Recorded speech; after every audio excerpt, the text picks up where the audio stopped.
guys, it's Sam and this is Top 5 Wednesday. As of March 1st, I'm the new host of Top 5 Wednesday, so I will link the Goodreads group down below for topics and such. This week's topic is our top 5 favorite mothers or maternal figures in books, and I chose this topic because around this time of year is when all the Mother's Days are happening internationally. I know that they're not all the same, and they're not even all in this month. A lot of them are in May, and a lot of them are in April, and some of them I think are even in March, but around springtime is when Mother's Day usually happens, so I wanted to kind of talk about some of our favorite literary moms slash maternal figures. Number 5 is Hazel's mom from The Fault in Our Stars by John Green, and I didn't really feel any kind of way about this book, to be honest. Like, I was very disappointed by it when I first read it, and it's not my favorite John Green book by any means, but I love the parents in here, and specifically Hazel's mom. The only time that I cried while reading this book was when Hazel's mom said something, and I'm sure a lot of you guys know what I'm talking about, and I just was like, I just love her so much. And even in the movie, I really love her portrayal in the movie, and I just love her as a character. I didn't really like the two main characters in this book when I read it, but I loved the parents, and Hazel's mom especially. Number 4 is Mrs. Bennet from Pride and Prejudice, and a lot of you might be like, what? She's so annoying, but oh, I find her so endearing.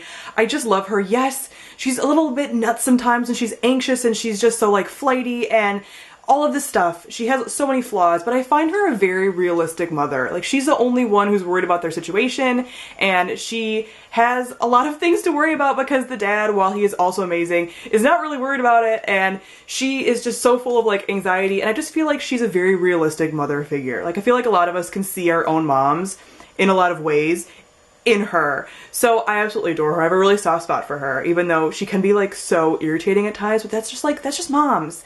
And I really liked that about her. And number 3 is Mara Sargent from The Raven Cycle, and that is Blue's mom, for those of you that don't know. And I absolutely love her, and really all of the women figures in the house in The Raven Cycle. I've only read the book once so far, but I absolutely love the ladies in this and the like maternal figures that they all are. They kind of use that it takes a village to raise a child kind of mentality, because I feel like they all are maternal figures to Blue, and they're all just so like wacky and eccentric and weird, and I just love all of them. They're all like a different kind of personality type in a mother, and they're really interesting, and I just really adore them, and I wish we saw more of them.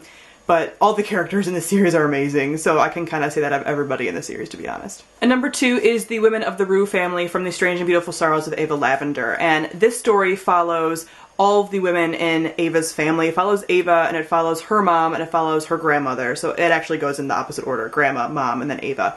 But you get to see all of them, and so you kind of get to see them all as mothers, and I just love all of them so much. This is one of my favorite books of all time, and it's so beautifully written, but also the characters you get so attached to because it's really like a family saga, and you get to kind of see them through their entire lives, especially the grandmother and the mother.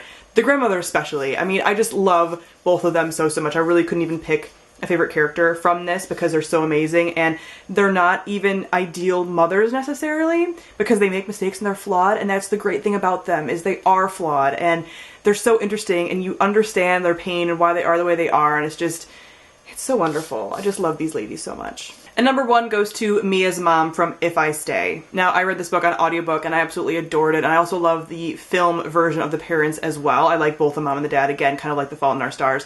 But Mia's mom especially is just so amazing. She's like the cool mom, but not in the obnoxious, like, I'm a cool mom. Like, she doesn't try to do that.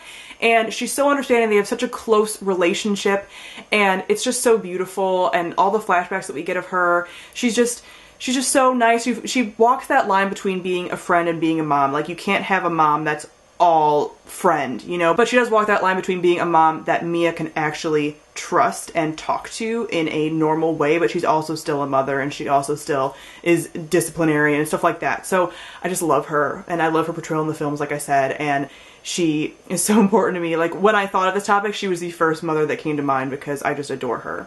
Alright, so that is it for my top 5 favorite literary moms. Comment down below and let me know your favorite literary mom. So thank you all for watching, and I'll see all you guys soon. Bye!